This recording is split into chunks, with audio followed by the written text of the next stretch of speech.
What's going on, guys? So in this video I'm going to be talking about my experience on the border mission, also known as Operation Lone Star. Someone in a previous video commented a question asking about my experience on the border and how the pay was different compared to active duty. If you haven't seen it already, I actually just made a video comparing active duty pay versus border mission pay. I'll leave a link somewhere on top where you can click to watch it after this video. Okay, now to get into this video, right? I'm not going to talk about my whole experience on the border mission, but I'll cover four main things, right? So the first one will be where I was stationed at the border and where you can be stationed at the border if you happen to join. Living quarters and meals, so where you'll be staying when you're working at the border and if you'll be able to receive meals.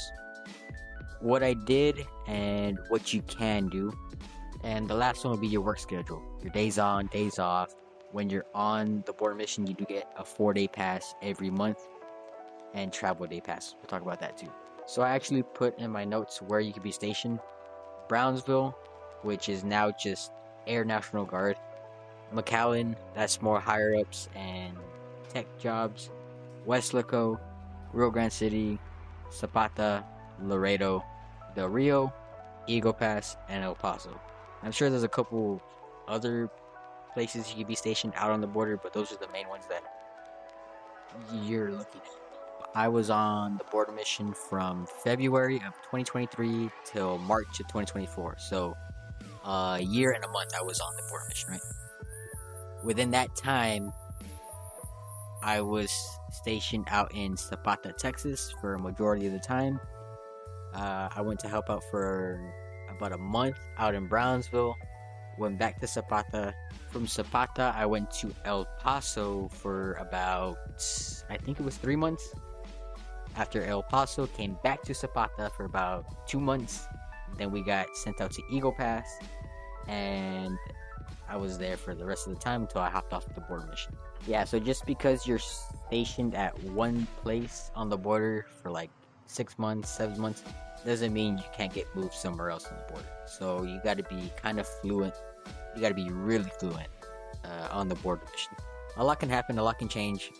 Anyways, we're going to go into living quarters now. From what I've heard and what I've seen, you only stay in either hotels or tents. And people think, oh man, the tents don't have AC or heating. No, they're powered by generators. So you have AC and heating. Sometimes the generators will go out, but they have people there to fix it and power it back up and stuff like that. So it's not too bad. And if you are in a hotel, most of y'all want to be in a hotel, but you won't get a defect. So if you're staying in a tent, more than likely there's a defect around in a gym and stuff like that, because it's like a little camp that they make for you. In a hotel, they might just provide breakfast, and that's pretty much it. They both have their pluses and minuses, you know. So what I did on the border mission was I was basically just at points. So I was in the front lines. I was where all the C-wire was and all this other stuff. But there's different jobs that you could be assigned while being on the border. So for my camp and my task force, we had like a boats team. We had ops team, so they go out into the brush, into the field. We had points, which is what I was. You had people who work with DPS and all this different. It's kind of cool. You can pick what you want to do. I think there's also a job specifically for putting C-wire and doing paperwork. Most people don't want to do the paperwork because it's a lot, and it's kind of fun being out in the point. It's not too bad. Let me rephrase it. You can't pick exactly where you want to be at first. When you first hop onto the border mission, you're put wherever they put you, right? But later on, they might ask, hey, does somebody want to volunteer to go to boats team? Or want to go to brush team? Or does somebody want to move task force to somewhere else on the border? So you have different options to work with later on as time goes by on your mission, right? Also, if you get put on points and you choose to stay points, or you choose you want to go out into the front lines where the points are, you have static points and you have roving points, right? So it might be different everywhere else. More or less, it's just going to be 2 different points. So static point, I think it's kind of self-explanatory. Static point, you're just in one position. Maybe you'll have a Humvee there. you'll have some sort of vehicle, and you're just out watching literally the river, the border, wherever you're at. Roving points, you're given a truck and you're just roving around, checking on static points, and you have more freedom, but not really. Then you have more responsibility too, because you got to check on different points. So it keeps you occupied. Now the last thing I'm gonna go over is your work schedule. The amount of days you work, the amount of days you're off. When I first hopped on the border mission, it was 3 days on, 3 days off, where I was stationed. It can be different anywhere on the border. I've heard it. There's 4-2-2, so 4 on, 2 off, and then 2 training days, and then recycle, right? About 2 months later, I said I was 3 on, 3 off, right? They moved it to 4 on, 4 off, so that was a big blessing. It was like, oh man, you work 4 days, you get 4 days off. That's a great schedule, at least for me. But yeah, towards the end, they did switch the schedules to 4-2-2, so 4 days on, 2 days off, 2 days training.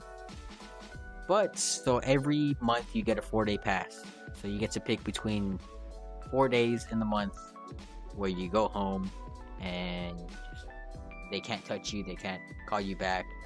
They give you 4 days off for sure. Now with this being said, let's say you're on the border and you're about 500 miles from your home of record or wherever you're staying, you're trying to travel to. They will give you travel days. Well, at least my task force gave travel days. So they gave you a travel day at the beginning of your pass and then at the end. So they gave you 1 full day to travel over there, then you get your 4 days off, then they give you 1 full day to travel back, and then you start the cycle again. So that's it for this video. There might be more questions that you guys might have. Feel free to put it in the comment section, and I'll get back to it whenever I can. But hopefully this video helped out in any sort of way if you're trying to hop on Operation Lone Star, also known as the border mission.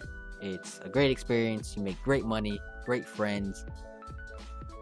It's not as bad as people think it is. So that's it for this video. Like I said, I'm gonna put somewhere up top where you can click to watch the previous video, which is Active Duty Pay versus OLS Pay. Feel free to watch that. Hope you guys enjoyed. Like and subscribe.